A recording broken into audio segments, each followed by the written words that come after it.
வணக்கம் ஃப்ரெண்ட்ஸ். லட்சுமி அம்மா அவர்கள் எழுதிய அடுத்த வீடு, அத்தியாயம் 47. சில மாதங்களுக்கு பிறகு ஒரு நாள் அந்திப்பொழுது நகரத்தில் இருந்த பைத்தியக்கார ஆஸ்பத்திரிக்கு விஜயம் செய்துவிட்டு கௌரி அம்மாளும் அருணாவும் காரில் திரும்பி வந்து கொண்டிருந்தார்கள். ஜெகதா புத்தி சுவாதனமின்றி ஆஸ்பத்திரியில் அனுமதிக்கப்பட்டிருக்கிறாள் என கேள்விப்பட்ட அருணா அன்றுதான் முதலாக தன் பெரியம்மாவை நேரில் சென்று காண முடிந்தது. துஷ்டதரம் செய்யாத சாதாரண உன்மத்தமாக இருந்ததினால் ஜெகதாவை ஜுர நோயாளியை போல் சாதாரண வார்டிலே அனுமதித்திருந்தார்கள். பணம் போயிற்றே என்ற ஏக்கத்திலே மூளை கலங்கிவிட்டிருந்த ஜெகதா ஆஸ்பத்திரியில் தங்கியிருந்த சில தினங்களிலே இளைத்து துருபாக்கி விட்டிருந்தாள். மேலும் கொஞ்சம் நஞ்சமிருந்த சொத்தை கட்டி ஆள வந்த தாயாதிகாரர்கள் ஆஸ்பத்திரியில் அவளை அனுமதித்ததும் கொஞ்சமும் சிரத்தை எடுத்துக்கொள்ளாது அசட்டியாக இருந்து விட்டார்கள். பைத்தியக்கார விடுதியின் பணியாளர் கருணை கொண்டு அப்போதைக்கு அப்போது போட்ட உணவை உண்டு தன் நினைவின்றி ஜெகதா தனி உலகில் வாழ்ந்து கொண்டிருந்த காட்சியை காண மிகவும் பரிதாபகரமாக இருந்தது. அலங்கிய கூந்தலும் ஆஸ்பத்திரி உடையமாக மிகவும் நலிந்த தோற்றத்திலே திருன்னு விழித்தபடி கட்டிலில் அமர்ந்திருந்த அந்த நோயாளியை கண்டதும் அருணாவுக்கு அழுகை பொத்து கொண்டு வந்தது. பல வருஷங்கள் பழகிவிட்ட பாசம் குபீரென நெஞ்சில் குமரி எழவே அவள் அருகில் வந்து ஜெகதாவின் கரங்களை தன் கையில் எடுத்துக்கொண்டு, பெரியம்மா, நான் தான் அருணா, என்னை பாருங்கள், உங்களை வீட்டிற்கு கூட்டி போக வந்திருக்கிறேன் என்றால் துக்கத்தினால் தடைப்பட்ட மெல்லிய குரலில். கண்ணீர் வழியே தன்னை இரக்கமாக பார்த்து கொண்டிருந்த அருணாவையோ இடுப்பில் கையை வைத்து கொண்டு ஆச்சரியமும் பரிதாபமும் கலந்த பார்வையில் விரைத்து நோக்கிய வண்ணம் நின்ற கௌரி அம்மாளையோ அவளுக்கு புரியவில்லை. தன்னை சுற்றிலும் விரலும் விழித்துவிட்டு தனக்குள் மெல்ல சிரித்து கொண்டாள். பிறகு திடீரென்று கௌரி அம்மாள் பக்கம் திரும்பி, ஏனம்மா, உனக்கு தெரியுமா, என் வீடுகள் நகை நட்டுகள் எல்லாம் கடனுக்கு போயிடுச்சு. எல்லா பாவிகளும் என்னை மோசம் செய்துட்டாங்க. 1 ரூபாயா 2 ரூபாயா 50,000 ரூபாய் போச்சு அம்மா. அம்மா போயிடுச்சு. ஐயோ, நான் என்ன செய்வேன் என்று வேகமாக தானே பேசிவிட்டு கரங்களால் முகத்தை மூடிக்கொண்டு ஹோவென்று அழத் தொடங்கினாள். அதை கண்டு அருணா தாழ முடியாது அவளை அணைத்து கொண்டு, பெரியம்மா, போகட்டும், விட்டுடுங்க. இங்கே பாருங்க, நான் அருணா உங்களை வீட்டுக்கு கூட்டி போக வந்திருக்கிறேன் என்று துயரத்துடன் குழைவாக சொன்னாள். ஐயோ, என் பணம், என் பணம், என் பணம் என்ற ஜெகதா அருணாவின் பிடியிலிருந்து திமிரிக்கொண்டு கூக்குரலிடுவதை கண்டதும் வார்டிலிருந்து இறந்த தாதி பெண்கள் சமாதானப்படுத்த ஓடி வந்தனர். அருணாவின் தோள் மீது கையை வைத்த கௌரி அம்மாள் மெல்ல அழுத்தி கிளம்பு என்று கண்களால் ஜாடை செய்தாள். பெற்ற தாய் என்று உறவு இல்லாவிடனும் சில வருஷங்கள் தங்க இடமும் சாப்பிட சோறும் வாழ்வும் நலம் பெற கல்வியும் கொடுத்து பல வழிகளிலும் சௌகரியங்களை தேடி கொடுத்த பெரியம்மா ஜெகதாவின் பரிதாபகரமான நிலை அருணாவின் உள்ளத்தை உருக்கிவிட்டது. தள்ளாத வயதில் கைப்பொருளை இழந்து சித்தமும் கலங்கி நிராதரவாய் நிற்கும் பெரியம்மாவை எப்பாடுபட்டாவது தான் காப்பாற்ற வேண்டியது கடமை என்று அவள் அது சமயம் உணர்ந்தாள். கௌரி அம்மாளின் ஆதரவிலே வாழ்ந்து கொண்டிருக்கும் வறிய நிலையில் தனக்கு ஏற்பட்டுள்ள இந்த பெரிய கடமையை எண்ணிய மாத்திரம் நிராசையினால் அவள் இதயம் வெடித்தது. இங்கே அதிக நேரம் நிற்பதில் பயனில்லை. இங்கு உள்ளவர்கள் பெரியம்மாவை நன்றாக கவனித்துக் கொள்வார்கள். நாமும் அடிக்கடி வந்து பார்த்து கொண்டிருப்போம். கண்களை துடைத்து கொண்டு கிளம்பு, போகலாம் என்று கௌரி அம்மாள் காதோடு சொன்னாள். நெற்றி மீது புரண்டு கொண்டிருந்த ஜெகதாவின் நரைத்த கூந்தலை தனது கரங்களால் அன்புடன் ஒதுக்கிவிட்டு அருணா தன் முந்தானியால் அவளது கன்னங்களில் வழிந்திருந்த கண்ணீரை துடைத்தாள். பெரியம்மா, அழாதீங்க, உங்கள் பணம் எல்லாம் வந்துடும், பயப்பட வேண்டாம் என்று குழந்தைக்கு சமாதானம் கூறும் தோரணையில் ஆறுதல் சொல்லிவிட்டு பிரிய மனமின்றி அவ்விடத்தில் நின்று புறப்பட்டு வாயிலில் நின்ற கௌரி அம்மாளின் காரில் ஏறிக்கொண்டாள்.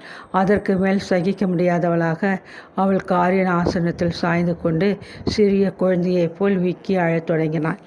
வெகு நேரம் மௌனமாக காரை ஓட்டி கொண்டிருந்த கௌரி அம்மாள் தனது பொறுமையை இழந்தவளாக முடிவில் அருணா பக்கம் திரும்பி அதட்டும் குரலில் பேசினாள்.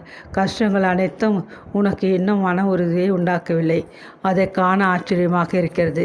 வாழ்வில் ஏற்படும் துன்பங்கள் ஒவ்வொன்றும் மன உறுதியை மேலும் மேலும் அல்லவா பலப்படுத்த வேண்டும். மனம் கடினமாக எதற்கும் சட்டென்று தடுமாறாது இரும்பாக்கி விட வேண்டாமா? அருணா, நீ இப்படி சபல சித்தமுள்ளவாளாக இருந்தால் விரைவில் நீயும் உன் பெரியம்மா கதியை தான் அடைவாய். கோபித்து கொள்ளாதே. மன உறுதி இல்லாத கோழைகள் தான் தாழ முடியாத துயரமோ கஷ்டமோ ஏற்படும்போது தமது சித்தத்தை கலக்கி கொண்டு விடுகிறார்கள். உன் பெரியம்மா புத்தி தடுமாறி போனதைக் கண்டு நான் வியப்படையவில்லை. பதட்டமும் ஆத்திரமும் சஞ்சலமும் சுபாவத்தில் அதிகம் கொண்ட கோழை பெண்மணி அவள். பணம் போன அதிர்ச்சி மூளையை கலக்கிவிட்டது. ஆனால் நீயும் இப்படி உன் பெரியம்மா போல் சண்டஜலத்திற்கு இடமளித்து மன உறுதி குறைவதை காண எனக்கு சிறிதும் பிடிக்கவில்லை. எதற்காக அழ வேண்டும்? நீ அழுவதனால் உன் பெரியம்மா குணமடைந்து விடப் போகிறாளா என்று கேட்டாள். பதில் அளிக்காத அருணா கண்ணீருடன் திணறுவதை கண்ட கௌரி அம்மாள் இரக்கவசப்பட்டு தன் அதட்டல் தோரணையை தனித்து கொண்டாள். அருணா, உன் பெரியம்மாவின் உடல்நிலை பற்றி எனக்கு தெரிந்த சிநேகிதி ஒருத்திக்கு முன்பே கடிதம் எழுதி போட்டிருந்தேன். அவள் நேற்று எனக்கு பதில் எழுதியிருந்தாள். உன் பெரியம்மாவை நேரில் கண்ட பின்பு நிலைமையை தெரிந்து கொண்டு அவளுக்கு தக்க சிகிச்சை செய்விக்கலாம் என்பதே என் நோக்கம். செம்பங்கி தேவியார் கோயில் என்பதை பற்றி நீ கேள்விப்பட்டிருப்பாயா? அங்கே சாது ஒருவர் வசிக்கிறாராம். செம்பங்கி தேவியார் கோவிலில் ஒரு மண்டலம் தங்கி அவர் மந்திரித்து கொடுக்கும் ரட்சையை வாங்கி அணிவித்தால் எப்பேற்பட்ட மூர்க்கமான உன்மத்தங்களும் நீக்கி விடுகின்றனவாம். எனக்கு பொதுவாக மந்திரம் தந்திரம் இவைகளில் நம்பிக்கை கிடையாது. ஆனால் ஆஸ்பத்திரி வைத்தியத்தில் குணமாகாவிடில் தெய்வ சக்தியை கோரி அங்கே செல்வது தவறில்லை என்று நம்புகிறேன். என் சிநேகிதி அந்த சாதுவின் மகிமையை வாயார புகழ்ந்து எதிர்க்கிறார். உன் பெரியம்மா சில மாதம் இங்கே இருக்கட்டும்.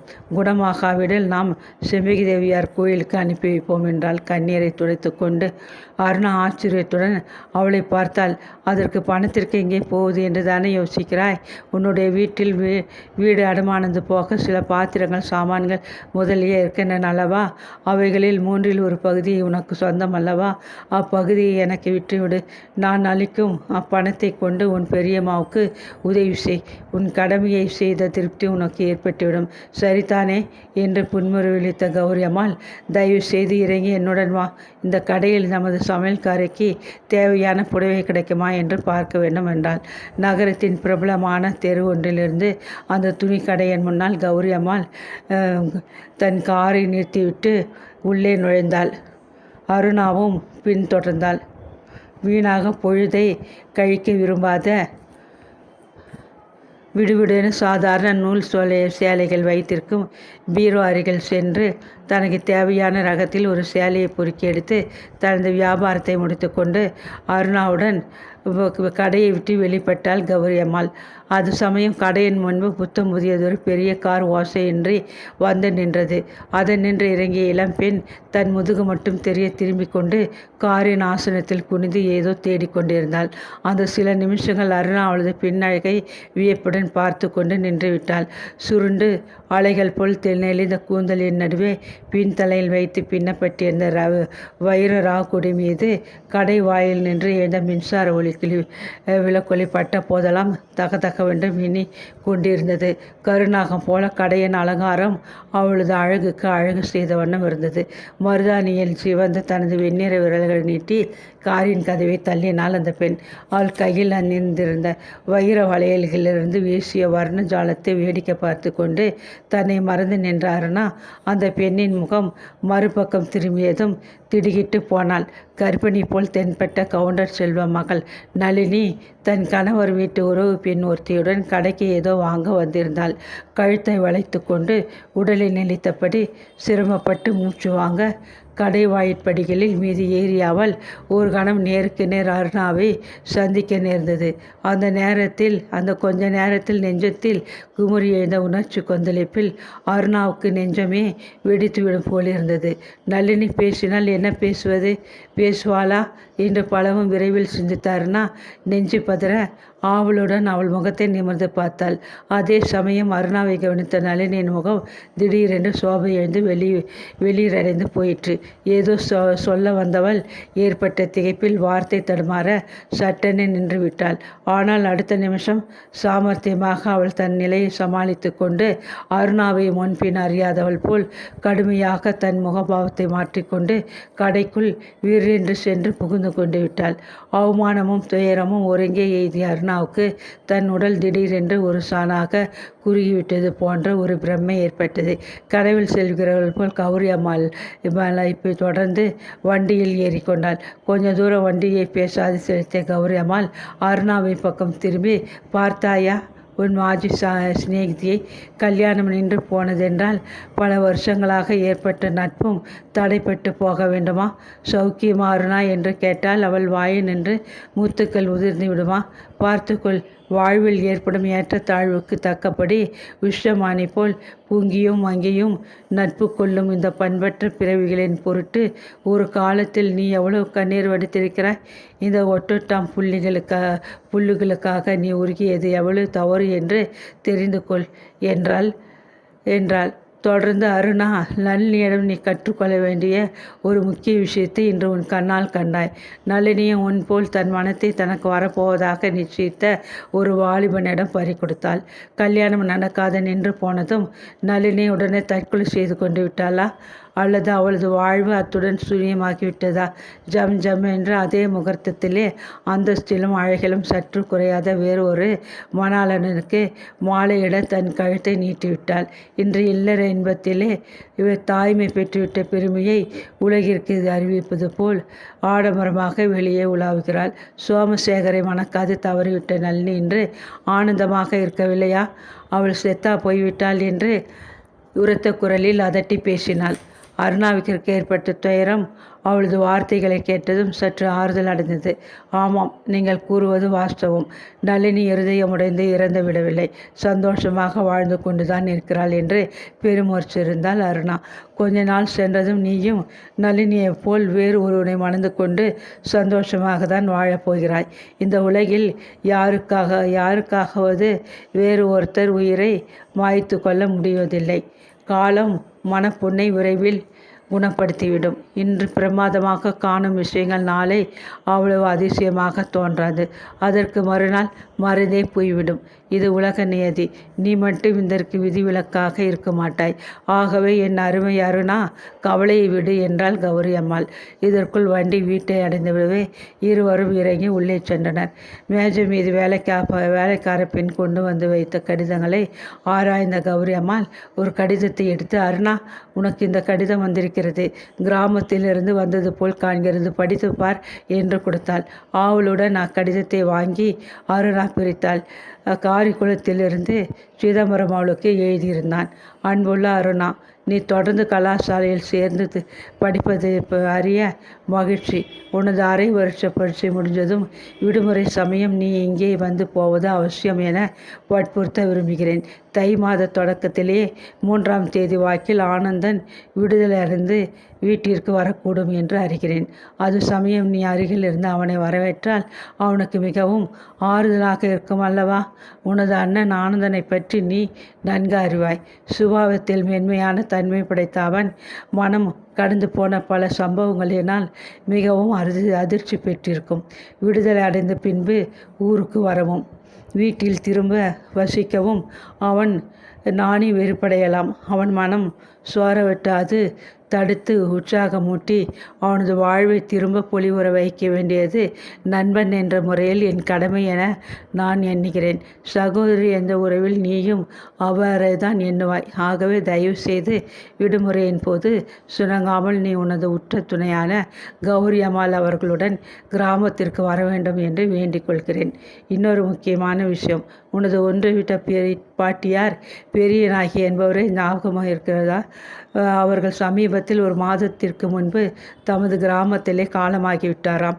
அவர் மரணமடையும் முன்பு தமது கையிலிருந்து 2000 ரூபாய்களை கிராம தபால் ஆஃபீஸ் சேமிப்பு நிதியில் போட்டு அப்பணம் தமக்கு பின் உன்னை சேர வேண்டும் என்று ஒரு உயில் எழுதி தக்க சாட்சிகளை கையொப்பமிட அதை கிராம முன்சிப் ஐயாவிடம் பத்திரப்படுத்திவிட்டு போயிருக்கிறார்கள்.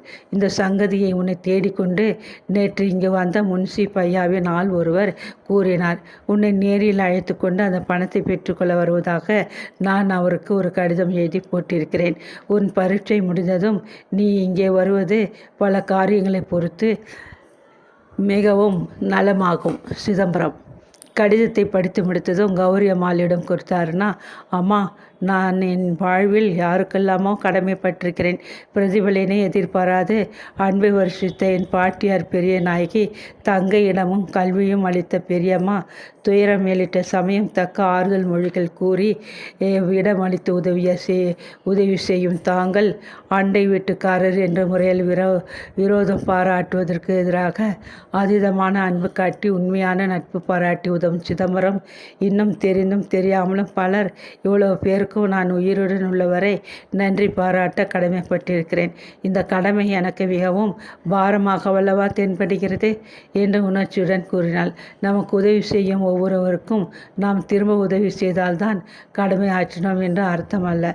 சில சமயம் நமது பிரதி உதவியை நாடாமலே அந்த ஆத்மாக்கள் இவ்வுலகை விட்டு போய்விடலாம்.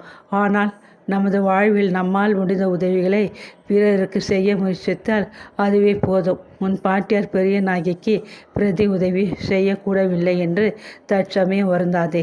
வயோதிகத்தினால் தள்ளாடி நோயினால் வேதனைப்படும் ஒவ்வொரு மூதாட்டியையும் நீ உன் பாட்டியார் பெரிய நாயகி என எண்ணி பிற்காலத்தில் நீ டாக்டராகும்போது பணிவிடை செய்துவிடு. உன் கடமை தீர்ந்துவிடும். கடவுள் உன்னை ஆசீர்வதிப்பார் என்றாள் கௌரி அம்மாள். திடுக்கிட்டு ஆச்சரியத்துடன் அருணா தன்னை பார்த்து விழிப்பது கண்ட அவள் லேசாக சிரித்தாள். எனது ஆடை, எனது தோற்றம், எனது வெளிப்புற நடத்தை இவைகளை கண்டு நீ எனக்கு கடவுள் நம்பிக்கை இல்லை என்று ஒரு சமயம் இதுகாரும் தவறாக எண்ணிக்கொண்டிருக்கலாம். அதனால் இவ்வாறு ஆச்சரியப்படுகிறாய். பேச்சுக்கு பேச்சு கடவுளை இழுத்து எனது பக்தியை நான் பறைசாற்றிக் கொள்வதில்லை. அதை தவிர சுபாவத்திலோ நம்பிக்கையிலோ பழக்க வழக்கத்திலோ நான் எல்லோரையும் போன்ற ஒரு சாதாரண பெண்மணி தான். வெளி தோற்றத்தில் எப்படி இருந்தாலும் உள்ளத்திலே நான் உன்னையும் மற்ற எல்லோரையும் போல ஒரு சாதாரண பெண்மணியாகத்தான் வாழ விரும்புகிறேன் என்று கூறிவிட்டு புன்னகை செய்தாள். அன்று இரவு போஜனம் செய்த பின்பு பத்திரிகை படித்து கொண்டிருந்த கௌரி அம்மாள், அருணா, இங்கே வா, இதை படித்துப்பார் என்ற பரப்புடன் கூழி வைத்தாள். பாட புத்தகத்தை ஊன்றி படித்து கொண்டிருந்த அருணா அதை கேட்டு ஆச்சரியத்துடன் எழுந்து ஓடி வந்தாள். மாலை 5:30 மணிக்கு நகர சபை விளையாட்டு மைதானத்திற்கு எதிரே 2 மோட்டார்கள் மோதி கோர விபத்து ஏற்பட்டது. ஒன்று பாக்குத்தூள் பழனியப்ப கவுண்டர் கார், மற்றொன்று பிரபல வைர வியாபாரி கோஷிதாஸ் அவர்களுடைய வண்டி. காரை ஓட்டி வந்த சுரேஷ்குமாரன் என்பவர் சிறு காயங்களுடன் தப்பினார். ஆனால் வண்டியில் முன் ஆசனத்தில் இருந்த அவரது மனைவி ஸ்தலத்திலேயே மரணம் அடைந்து விட்டாள். கோஷிதாஸ் வண்டியை ஓட்டிய டிரைவர் பலத்த காயங்களுடன் ஆஸ்பத்திரியில் அனுமதிக்கப்பட்டிருக்கிறார் என்ற பத்திரிகை செய்தியை படித்தாள். பத்திரிகையை திகளுடன் கீழே நழுவிட்ட அருணாவின் இருதயம் விவரிக்க இயலாத உணர்ச்சி கொந்தளிப்பில் படபடவென்று அடித்து கொண்டது. அத்தியாயம் 48. அன்று தினம் அருணா கிராமத்திற்கு புறப்படுவதாக ஏற்பாடு இருந்ததனால் பிரயாணத்திற்கு வேண்டியவைகளை சித்தப்படுத்தி கொண்டிருந்தாள். ஆஃபீஸிலிருந்து கட்டு காகிதங்களுடன் வீட்டிற்கு வந்த கௌரி அம்மாள், மன்னித்து கொள்ள அருணா, எப்படியும் குறித்த நேரத்தில் வண்டியை பிடித்து விடலாம் என்ற நம்பிக்கை எதிர்பாராத விதமாக நான் இன்று ஒரு இடத்திற்கு போக வேண்டியிருந்தது. அங்கே கொஞ்சம் கால தாமதம் ஆயிற்று. பரபரப்புடன் பேசினாள். அவள் முகத்திலே மலர்ச்சி நிறைந்திருப்பதை கண்டு அருணா அதிசயித்தாள். எனினும் தனது ஆவலை வெளியே காட்டிக்கொள்ளவில்லை. அவசரமாக முகத்தை கழுவி தலையை சீர்படுத்தி கொண்டு வெளியே போக ஆயத்தம் செய்ய தொடங்கிய கௌரி அம்மாள் தானாகவே பேசலுற்றாள். உனக்கு தெரியுமா அருணா, அந்த மனோன்மணி இருக்கிறாளே, அவளை இன்று நான் சேவிகா மந்திரியிலே சந்தித்தேன். சேவிகா மந்திரியின் தலைவி தமது பத்திரிகை சம்பந்தமாக என்னை காண வேண்டி அழைத்திருந்தாள். அவர்களிடம் பேசிவிட்டு வெளியேறும்போது அங்கிருந்து சில உபாத்தியாயினிகளை சந்திக்க நேர்ந்தது. அவர்களிடையே நின்று கொண்டிருந்த மனோன்மணியை கண்டதும் நான் திடுக்கிட்டே போய்விட்டேன். என்னுடைய அதிர்ச்சிக்கு காரணங்கள் 2 ஆகும். சேவிகா மந்திரில் உலகப்பற்று நிறைந்த மனோன்மணிக்கு என்ன வேலை என்ற புதிர் ஒன்று, மற்றொன்று அவளுடைய தோற்றம். உண்மையிலே நீ இன்று அவளை கண்டால் அடையாளமே காண முடியாது. அஜந்தா கொண்டையும் நகக்குழம்பும் உதட்டு சாயமும் மைசூர் ஜார்ஜெட்டுமாக நாகரிகமே உருவெடுத்து வந்தாற் போலிருந்த அந்த பழைய மனோன்மணி ஐவல் என்று நான் திகைத்து போய் கண்களை அகல விரித்து அதிசயத்துடன் உற்று பார்க்கிறேன். வெள்ளை புடவையும் விபூதியுமாக சைவ பழமாக காட்சியளித்தாள் அவள். என்னை அறிந்தவள் போல் காட்டிக்கொள்ளவில்லை. நானும் அவளை அறிந்தவள் போல் நடந்து கொள்ளவில்லை. வெளியே வருமுன் அங்கிருந்த ஆசிரியர்களில் ஒருத்தி என்னுடன் பேசிக்கொண்டு வாயில் வரை வந்து வழிவிட்டாள். அவள் பேசியதிலிருந்து நான் மனோன்மணியை பற்றி விவரம் அறிந்து கொண்டேன். சேவை மனப்பான்மையும் தமிழ் மொழி பற்றும் தெய்வ சிந்தனையும் உள்ள மனோன்மணி தானாகவே ஆசிரமத்திற்கு வந்து ஆசிரியை பதவியேற்று தொண்டு செய்ய விரும்புவதாக தலைவியிடம் கூறினாளாம். பழனியப்ப கவுண்டரை போன்ற செல்வாக்குள்ள குடும்பத்திலிருந்து பெண்கள் வந்து சமூக தொண்டு செய்ய முன் வந்ததை தலைவி பெரும் பெருமையாக கருதி அவளை சேர்த்து கொண்டு விட்டார்களாம். மனோன்மணி வந்து சிவிகா மந்திரில் புகுந்து சில மாதங்களுக்குள் பலவித அரும் சேவைகளை செய்து விட்டாளாம். ஏழை குழந்தைகள் நிதி என்பதற்கு தன் சொத்திலிருந்த 4000 ரூபாய் நன்கொடையாக கொடுத்தாளாம்.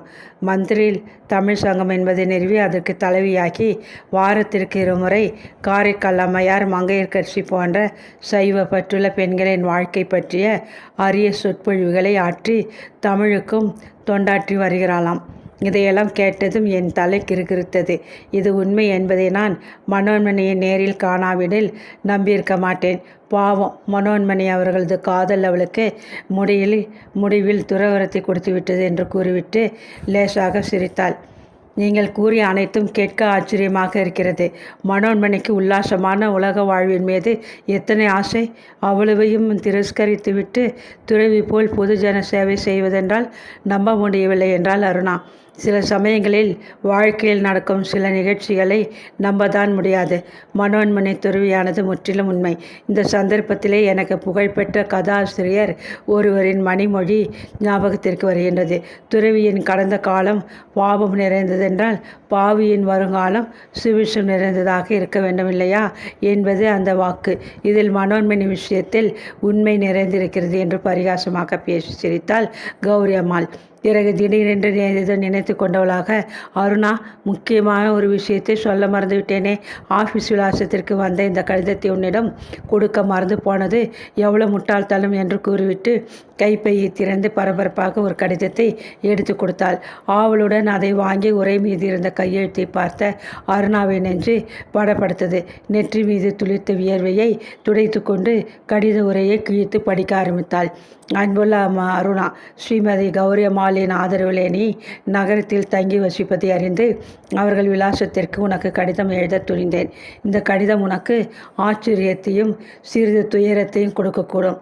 ஒரு சமயம் என் மீது உனக்கு மிக்க கோபம் வெறுப்பும் ஏற்பட்டிருக்கலாம். நான் வீட்டை விட்டு வெளியேறிய பின் தொடர்ந்து ஏற்பட்ட பல துயரமான சம்பவங்களுக்கு ஓரளவு நான் தான் பொறுப்பாளி என்றாலும் எல்லாவற்றிற்குமே நான் தான் காரணம் என்று நினைப்பது தவறு.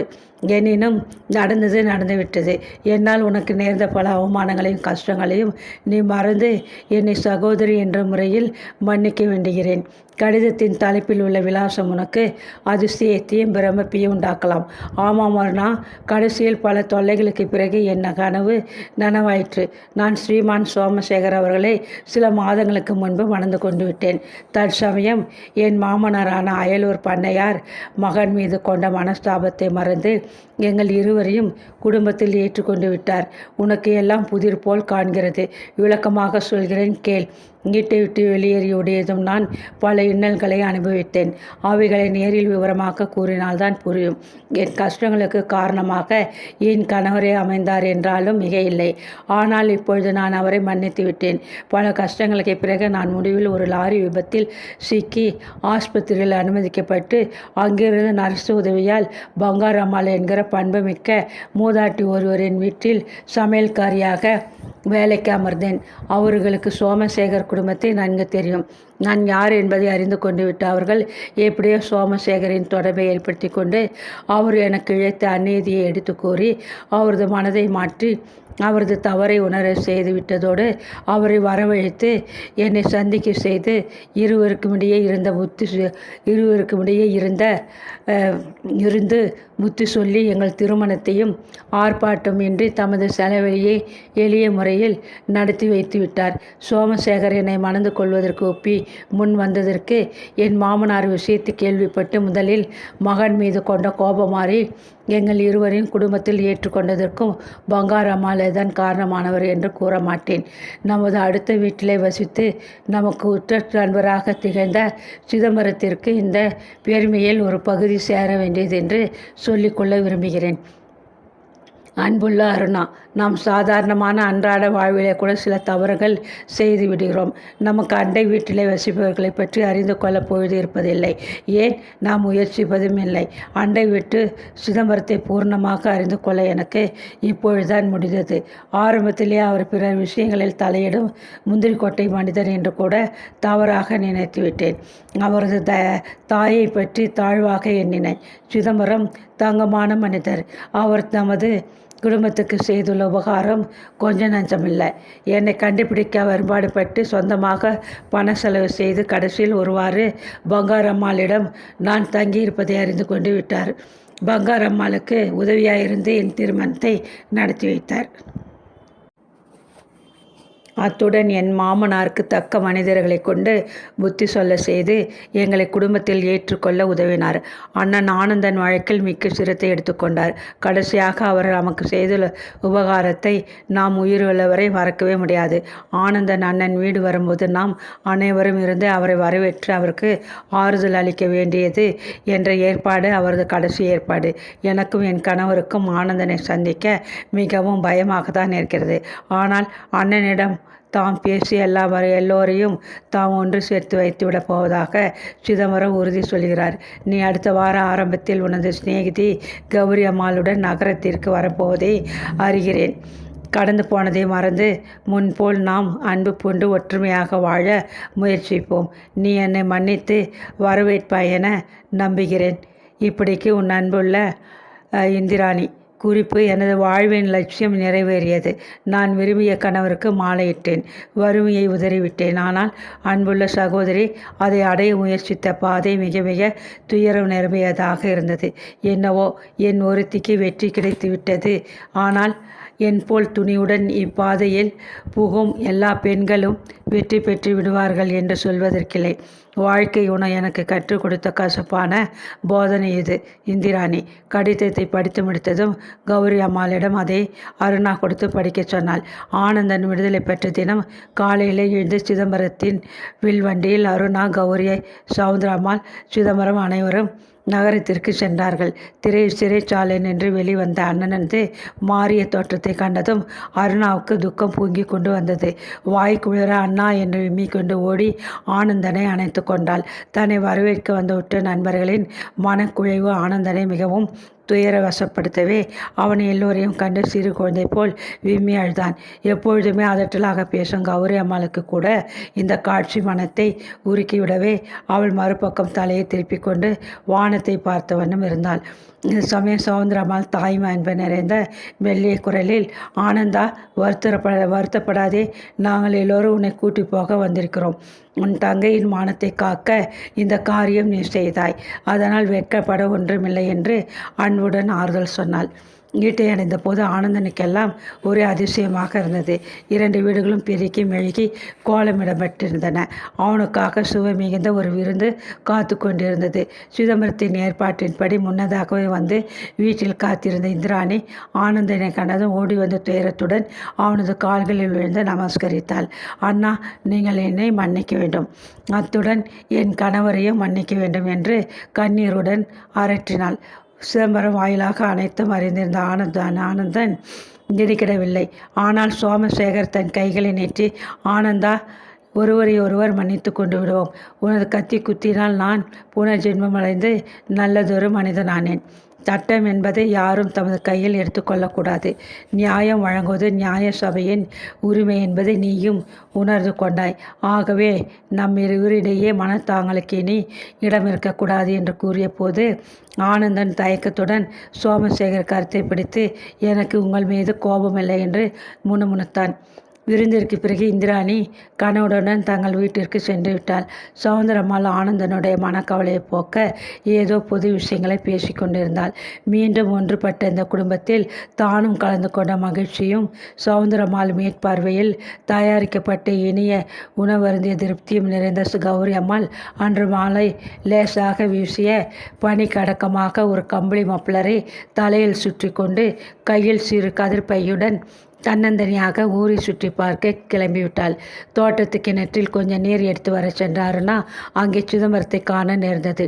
இரு வீடுகளுக்கு இடையே இருந்த குட்டி சுவரும் இடித்து தள்ளப்பட்டு தோட்டம் ஒன்றாகிவிட்டிருந்தது.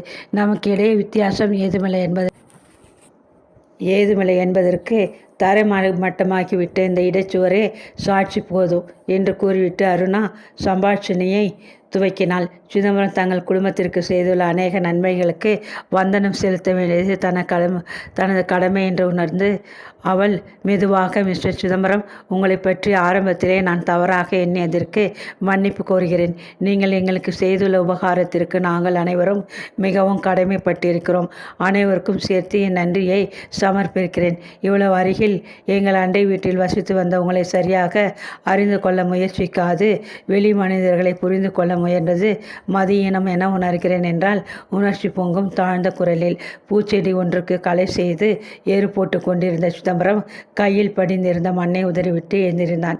வரிசையான தன் பற்கள் தெரிய லேசாக சிரித்துவிட்டு, என்னை அதீதமாக புகழ்கிறாய், கேட்க சங்கோஜமாக இருக்கிறது. அண்டை அயலில் வசிக்கும் நாம் ஒருவருக்கொருவர் துன்ப காலத்தில் உதவி செய்து கொள்ள வேண்டியது மனித பிறவி எடுத்ததன் கடமையாயிற்று. இல்லை என்றால் நாம் மிருகத்திற்கும் கீழானவர்களாவோம். அது போகட்டும் அருணா, நான் உன்னிடம் ஒன்று கேட்க விரும்புகிறேன். ஆனால் என்று கூறிவிட்டு நிறுத்தினான் தயக்கமாக. அருணாவின் முகம் சிவந்து போயிற்று. நெஞ்சு பக் என்று அடித்து கொண்டது. என்ன என்ற பாவத்தில் தலையை நிமிர்த்தி அவனை பார்த்தாள். உன்னை வெகு காலமாக நான் நேசிக்கிறேன். நீ என்னை கணவனாக ஏற்றுக்கொள்ள விரும்புவாயா என்று கேட்க துணிகிறேன். மனக்கிளேசத்தை உண்டு பண்ணினால் மன்னித்துவிடு. மற்றும் ஒரு முறை இதை பற்றி நான் பேச மாட்டேன் என்று வாக்குறுதி அளிக்கிறேன் என்றான் நடுங்கும் நெல்லிய குரலில். அருணா முகத்தை முந்தானியால் துடைத்து கொண்டாள். இதற்கு பதில் அளிக்க கொஞ்ச நாட்கள் அவகாசம் கொடுங்கள். எனக்கு ஒரே மனக்குழப்பமாக இருக்கிறது என்று பதட்டமாக பேசிய அருணா அங்கிருந்து சரல் என உள்ளே சென்று விட்டாள்.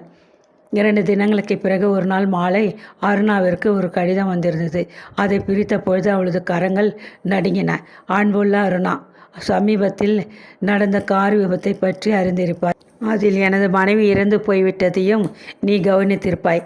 கடந்து போன எனது விவாகம் எனது மனசாட்சிக்கு முற்றிலும் விரோதமானது. உனது சகோதரி சோமசேகரை மணந்து கொண்ட விஷயம் அறிந்தேன். எல்லோரும் ஒன்றுபட்டுவிட்டதை அறிய மகிழ்ச்சி. என் பெற்றோர்களை திருப்தி செய்விக்க நான் நடந்து போன விவாகத்தில் ஈடுபட்டேனே ஒழி உண்மையில் என்னால் உன் அன்பை மறக்க முடியவில்லை.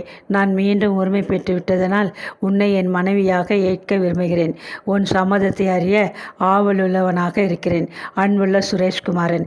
கடிதத்தை படித்த பின்பு அவளுக்கு ஏற்பட்ட உணர்ச்சி போராட்டத்தை விவரிக்க முடியாது. கொஞ்ச நேரம் சிந்தித்த பின்பு அவள் சுரேஷ்குமாரனுக்கு பின்வருமாறு கடிதம் எழுதினாள். அன்புள்ள நண்பர் சுரேஷ்குமாரனுக்கு தங்கள் கடிதத்திற்கு மெத்த வந்தனம். என் அன்பு கலந்த நன்றியும் கூட. தாங்கள் எனக்கு மனமும் வந்து அளிக்க முன்வரும் அந்தஸ்தையும் தற்சமயம் ஏற்க முடியாததற்கு வருத்தம் தெரிவித்துக் கொள்கிறேன். எங்கள் அண்டை வீட்டில் வசிப்பவரும் என் தமையனின் நண்பருமான சிதம்பரம் என்பவருக்கும் எனக்கு விவாகம் ஏற்கனவே நிச்சயமாக்கிவிட்டது. தாங்களும் தங்கள் சகோதரியும் என் திருமணத்திற்கு வந்து தங்கள் மனம் கலந்த ஆசையை அளிக்க வேண்டுகிறேன். தங்கள் அருணா. கடிதத்தை தபாலுக்கு அனுப்பிவிட்டு திடமானதொரு தீர்மானத்துடன் தோட்டத்திற்கு வந்தாள். பூச்செடிகளுக்கு எருவை தண்ணீர் விட்டு ஒரு வாளியில் கலக்கி கொண்டிருந்த சிதம்பரம் காலடி வாசை கேட்டு நிமிர்ந்து பார்த்தான். அருணாவின் முகம் குப்பென சிவந்தது. வார்த்தைகள் தடுமாறின. அவளுக்கு பயத்தில் இருதயம் இரண்டாகிவிடும் போல் துடித்தது. சிதம்பரம், முந்தா நாள் கேட்ட கேள்விக்கு பதில் அளிக்க வந்திருக்கிறேன் என்றாள். பெருமூச்சு வாங்க. திடுக்கிட்டு போன அவன் எழுந்து நின்றான். உங்களை மணந்து கொள்ள மனப்பூர்வமாக இசைகிறேன் என்றால் தடுமாற்றத்துடன். உண்மையாகவா என்ற ஆச்சரியத்துடன் கூவினான் சிதம்பரம். உண்மைதான். புயல் போன்ற ஒரு பிரமையினால் உந்தப்பட்டு நான் இதற்கு ஒப்பவில்லை. உங்களைப் போல் ஒரு நல்ல மனிதர் இந்த உலகம் முழுவதும் தேடினால் கூட கிடைக்க மாட்டார் என்ற ஒரு நம்பிக்கை என்னை இதற்கு இசைய வைத்தது. நீங்கள் என்னை நேசிக்கும் அளவு உங்களை ஒரு கால் என்னால் நேசிக்க முடியுமோ என்னவோ. ஆனால் அன்பானதொரு மனைவியாக இருக்க நான் மனப்பூர்வமாக முயற்சிப்பேன் என்று கூறிவிட்டு பேச முடியாது திணறிய அருணா உள்ளே ஓடிவிட்டாள். இரவு வீட்டின் முற்றத்திலே அமர்ந்திருந்த கௌரி அம்மாள், அருணா, உன் தீர்மானத்தை நான் ஆதரிக்கிறேன். பொதுவாக எனக்கு ஆண்களை பற்றி நல்ல அபிப்பிராயம் கிடையாது. ஆனால் இந்த சிதம்பரம் கடவுள் தவறி போய் சிருஷ்டித்துவிட்ட ஒரு நல்ல மனிதன் என்று எனக்கு படுகிறது. என் பாராட்டுதலை ஏற்றுக்கொள் என்று அவளது கரத்தை பற்றி குலுக்கினாள். நன்றியுடன் அருணா அவளை நோக்கினாள். கௌரி மேலும் தொடர்ந்தாள். மன வாழ்க்கையில் பெண்ணுக்கு வேண்டியது விலை உயர்ந்த ஆபரணங்கள், ஆடைகள் இவைகள் அல்ல. அநேக புருஷர்கள் பெண் ஒருத்தியை மன வாழ்க்கையில் விரும்புவது பொருளாதார பாதுகாப்பு என நினைக்கிறார்கள். அது தவறு. பெண் உள்ளத்திலே கணவனிடம் எதிர்பார்ப்பது உணர்ச்சிகளின் பாதுகாப்பு. அது கிடைத்துவிட்டால் தாம்பத்தியம் வாழ்க்கையில் பெண் வெற்றி அடைவது நிச்சயம். சிதம்பரம் அதிக அழகான புருஷன் அல்ல, மிகுந்த பணக்காரனும் அல்ல. ஆனால் உன்னை மிகவும் அன்பாக பாதுகாத்து என்றும் கடமை தவறாத கணவனாக இருக்கக்கூடிய மன உறுதி நிறைந்தவன். அவனை நீ மணந்து கொள்வது பற்றி எனக்கு மிகவும் சந்தோஷம். திடீரென்று பார்த்த அளவில் தீ போல் பற்றி எறியக்கூடிய காதலை விட நீண்ட நாள் கணவன் மனைவி என்று பழகிய பின் ஏற்படும் அன்பு நீடித்திருக்கும் என்று நம்புகிறேன் என்று பிரசங்கித்தாள். அருணாவின் மனதிலே அமைதி நிறைந்திருந்தது. நல்லதொரு சிநேகிதி, அன்பான கணவன், பாசம் மிகுந்த அண்ணன், இவர்கள் நடுவே தனது வருங்காலத்தை சிந்தித்து பார்த்த அவள் தனக்குள்ளே இளநகை செய்தாள். ஆமாம், அவளது வருங்காலம் மிகவும் இனிமை மிகுந்து நீண்டு நெடும் பாதையாக அவள் மனக்கண் முன் விரிந்து கொண்டு வந்தது. இத்துடன் அடுத்த விடுகதை முடிவடைந்தது. சுபம் முற்றும். கதாசிரியர் லட்சுமி அம்மா அவர்களுக்கும் வியூவர்ஸ் அனைவருக்கும் நன்றி, வணக்கம். அடுத்த கதையில் நாம் சந்திப்போம்.